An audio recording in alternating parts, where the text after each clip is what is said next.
I've been a national park ranger for close to 2 decades. Protocols have changed a lot in that time. I write this to just try and keep people safe for the next time they venture into the big outdoors. Let me tell you about the last park I worked. I can't be too specific about the location for my job's sake. Anyway, we had clusters of campsites that we rotated annually. The idea was to prevent one group from getting overused and worn down. Let nature regrow a little bit. The winter had just passed, and our big summer season was a few months away. I'm sent out to check the suitability of the campsites, to decide which ones need time to recover, and which ones we can open up. Winters here are cold. Not too many people camp during the winter, aside from rugged masochists and Boy Scout troops led by people who believe they are rugged masochists. I didn't expect to find much out of the ordinary. The first campsite was clear and ready to go.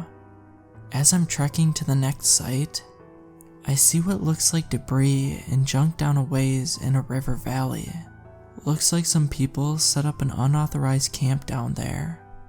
Usually when that happens, they leave garbage and smoldering fires. This is going to be a pain to clear up.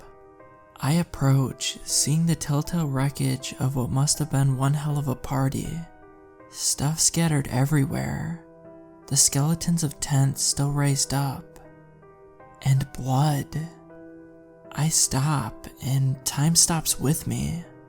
Pools of blood are spread out along the ground, next to the signs of something heavy being dragged into the brush.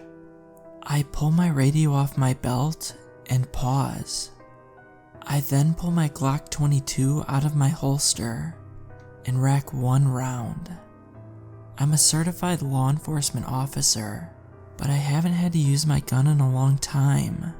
I quickly look around for any movement, then get on my radio and call in for backup. While I wait, I listen. Silence. Silence in nature isn't good. Prey gets quiet when they sense a predator. I hope all the birds are staying still on my account. I edge forward slowly, looking for anyone or anything. A shredded plastic cooler. A tent that has been annihilated, with more blood splashed on the walls and inside. People died here. I know it. You can't lose that much blood and just walk off. But no people. Shreds of clothes and a little viscera drying all the goddamn flies here. But no people. I've seen bears rummage through camps and destroy anything that looked edible. There are wild hogs here that cut trails through the deep brush and are even more dangerous than the bears. But this isn't either of them. The devastation here. It's just too much. Some scourge of God came through here and just ripped everything to pieces. Finally, backup arrives and I'm sent to report to headquarters. They even brought medics out here. I don't know why. There's no one here to save. One of the new recruits vomits at the scene. I'm glad I got the hell out of there. I get back and HQ is abuzz. Only 4 people work here, but calls are ringing, printers printing, and the air feels electrified. The manager sees me and signals me to his office. He's pale, ashen looking with bloodshot eyes. I sit down by his desk, and he goes to the door and locks it. I've never seen him lock that door. He asks me what I saw. I tell him, uninterrupted. He looks even paler afterward, and his hands tremble a bit. There's a very long pause, and I expect more questions. He doesn't ask any. I leave, then the door locks behind me. After a few minutes, I hear him call someone up. and a long, low conversation ensues. I never see him again. Word comes down from on high. We're assigned a new manager, one who excels at what he calls crisis. His first order of business, a controlled burn of the unauthorized camp and the sites closest to it. I'm not arguing. I watch the smoke rise in the distance and pray that's the end of it. New orders. Relocate to existing campsites closer to headquarters. Before we do that, we stake out a few trail cameras at the new locations just to make sure it's not in the middle of the nesting ground. We put up a few cameras pointed at the hog trails through the brush for good measure. A couple days pass and we go out to collect the footage. The new manager takes it all and starts studying in his office. A couple hours into reviewing, he freaks out, starts screaming and yelling, gets on the phone calling up the line, spitting more obscenities. He spends the rest of the day and that night in the office, calling up specialists and planners. The next morning, I show up for a meeting. Manager doesn't look like he slept. Massive changes afoot. He lays out our new plans, including massively bright lampposts circling the park border, as well as floodlights around the ranger station. Campsites need to be moved even closer in. Clear lines of sight from the light, if possible. I butt in, telling him that defeats the purpose of going camping. If you're just going on a short walk through the grass, then setting up so close you can still see the parking lot. He tells me to shut up, that it's just the start. The park now closes at sundown, sharp. Also, we're now required to have a long gun on our person at all times. Now, it isn't uncommon for rangers to carry an AR-15 or a Remington 870 shotgun going out into the deep woods. There are wild and rabid animals out there. The real concern are massive pot growers. These aren't your chill neighbor who hides a few plants behind the tomatoes. They run the spectrum from large-scale suppliers who like their privacy and dislike law enforcement, to anti-government crazies who think we have no right over them, the true patriots. Both groups have a few common points. They tend to be well-armed, they don't like lawmen, and they won't shy away from taking a pot shot at some dumb poor ranger who finds himself in their fields. Keep in mind, Elliot Ness, Mr. I fought Al Capone and won, got scared off busting up Appalachian moonshiners because they constantly sniped at him in the foothills. They shoot to kill. Those are the reasons we keep the big guns around, not routine patrols. I drew the short straw and got the overnight shift. Manager tells me more changes to protocol will be listed when I return. Overnights used to be easy. Monitor the radios, bust the parties if needed, check for poachers if they're operating nearby, make sure the forest doesn't burn down.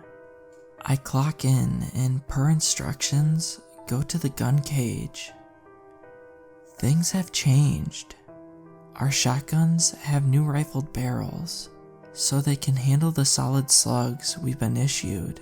That's the kind of firepower you want to take down a charging bear. God forbid you ever need it. The AR-15s have been stepped up too. The old 15-round magazines have been replaced by 30-round ones. Someone even snuck us in hollow point rounds. Makes no damn sense. Shooting in the woods, you need full metal jacket ammo, so the rounds don't go wild when they touch a twig. Hollow points just exist to do more tissue damage. This is ridiculous. This is overkill. We're not in a war zone. We don't need this firepower. Next to the radio, there are new instructions. Now, we're not allowed to directly respond to emergency calls. We can reply, figure out what the issue is. Then we report to a new phone number I don't recognize. Time passes slowly tonight. I'm not even allowed to leave the building until sunup.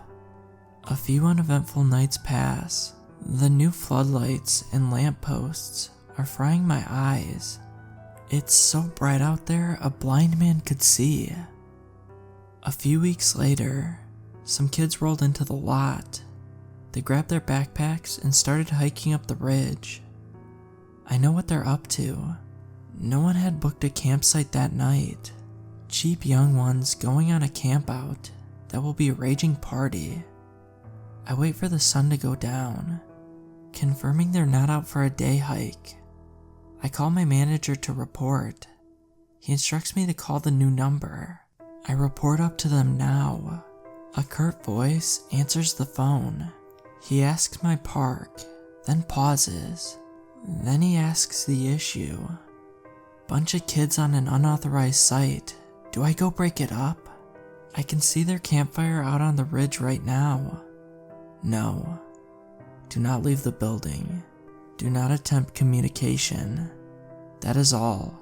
Report if there are any developments. Right after daybreak, the manager rides up. It's real early. Have you seen them? Did they leave? No. The car's still there. Let them rest. They're probably all hungover.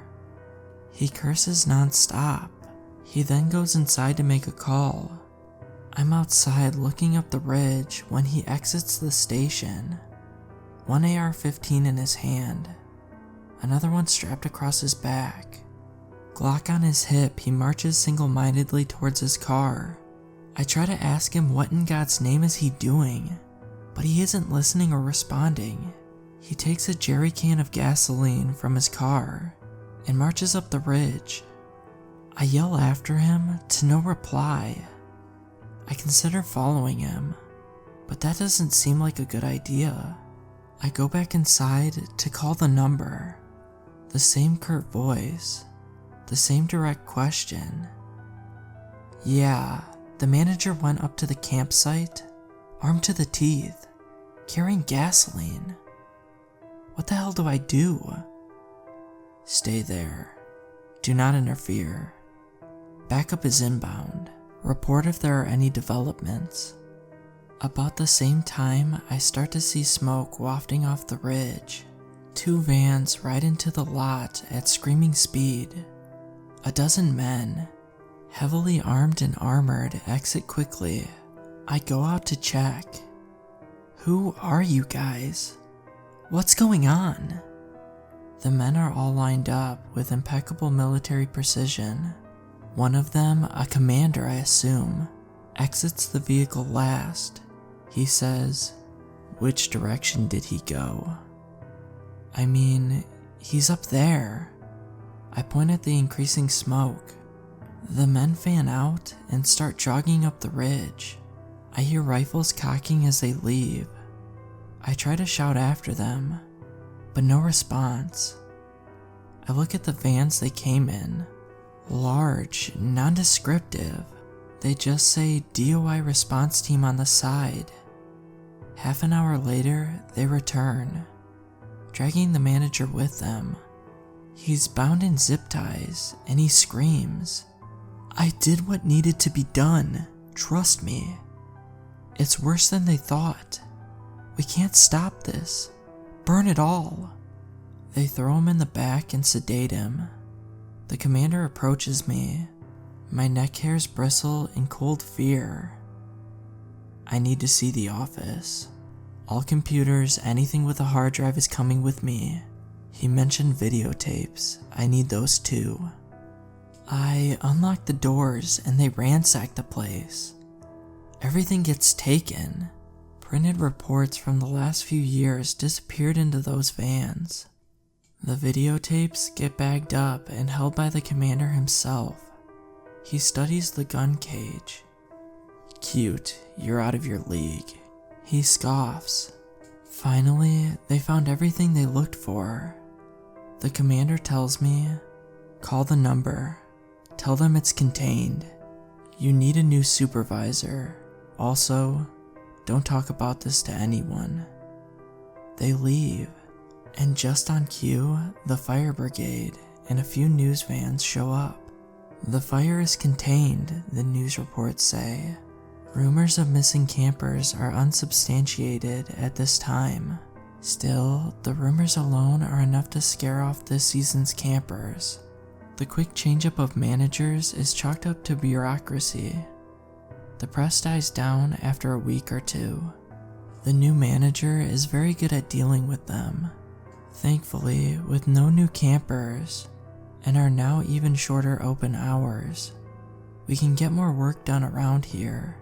Rebuilding the station took some time, and we just set up the new campsites. They're practically spitting distance from the station. Nothing dramatic happens for a few days. Then, on a whim, the manager tells us to set up some cameras around the station and the campsites. There's usually so much human activity around here. All you see is some raccoons. Maybe the rare hungry bear, but we humor him and set them up all around. A couple of days pass. We collect the footage. I play poker with one of the rookies while the manager watches hours of footage of an empty but brilliantly illuminated parking lot. Then, he gets to the footage around the station. Screams come from the office.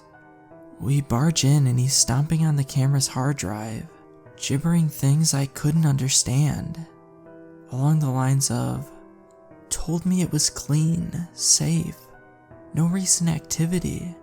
Bull, I'm not going to do it. He barks at us to leave.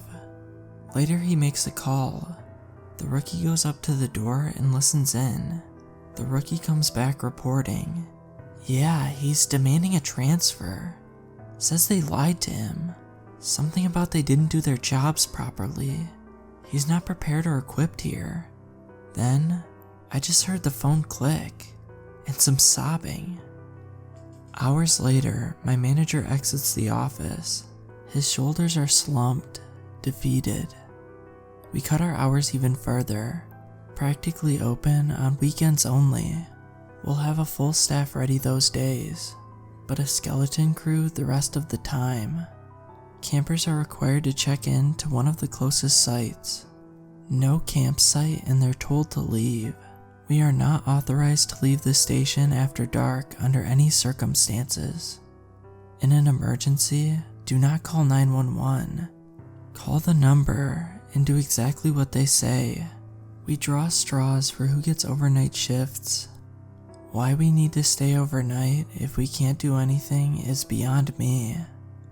I asked the manager about it, and he just said that standard protocol is to have someone on hand to report any irregularities overnight.